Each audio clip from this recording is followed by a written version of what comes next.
সকালবেলা উঠে একটু বাইরে হাঁটাহাঁটি করে চোখে মুখে জল দিয়ে এখন চলে এসেছি ঘরে, কারণ চোখে মুখে জল না দিলে না আমার ঘুমই ঠিকঠাক কাটতে চায় না। দেখেছো বাবা ছেলে দুজন দুই অবতার, মানে বাবা অঘরে ঘুমাচ্ছে আর ছেলের চোখে একটুও ঘুম নেই জানো, সেই 3টে থেকে জেগে বসে আছে।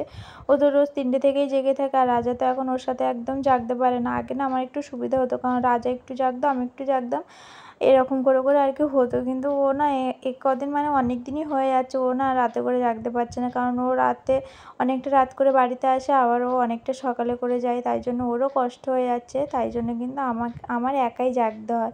আমারও খুব কষ্ট হয়, কিন্তু কী আর করবো বলো, মা হয়েছে আর এইটুকু কষ্ট সহ্য করবো না সেটা তো আর হয় না, না।